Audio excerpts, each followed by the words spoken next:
ব্রহ্মপুত্র নদে আনুষ্ঠানিকভাবে বাঁধ নির্মাণ কাজ শুরু করেছে চীন। ব্যয় হবে ১৬৭.৮ বিলিয়ন মার্কিন ডলার।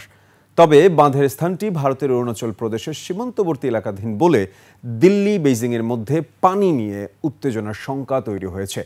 পাশাপাশি এ বাঁধ ভারত ও বাংলাদেশের নিম্নাঞ্চলের কোটি মানুষের উপর গুরুতর প্রভাব ফেলতে পারে বলে উদ্বেগ প্রকাশ করেছে ভারতীয় সংবাদ মাধ্যম। বিস্তারিত আকবর হোসেন সুমনের রিপোর্টে।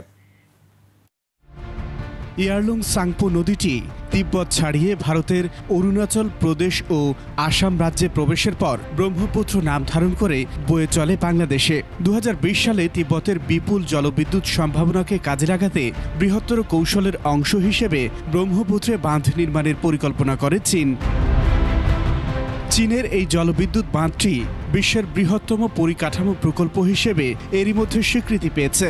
নির্মাণ কাজ শেষ হলে কেন্দ্রটি প্রতি বছর ৩০০ বিলিয়ন কিলোওয়াটের বেশি বিদ্যুৎ উৎপাদন করতে পারবে বলে ধারণা করা হচ্ছে। সিনহুয়ার প্রতিবেদন অনুযায়ী এর মাধ্যমে ৩০০ মিলিয়নেরও বেশি মানুষকে বিদ্যুৎ সরবরাহ করা সম্ভব হবে। এ প্রকল্পে বিনিয়োগ হবে প্রায় ১.২ ট্রিলিয়ন ইউএন বা প্রায় ১৬৭ বিলিয়ন ডলার। এর আকার চীনের ইয়াংশি নদীর ওপর নির্মিত থ্রি গর্জেস বাঁধের চেয়েও বড় হতে পারে। ব্রহ্মপুত্রের পানি টানাটানিতে পানি ও খাদ্য নিরাপত্তা হুমকির মুখে পড়তে পারে বলে আশঙ্কা তৈরি হয়েছে।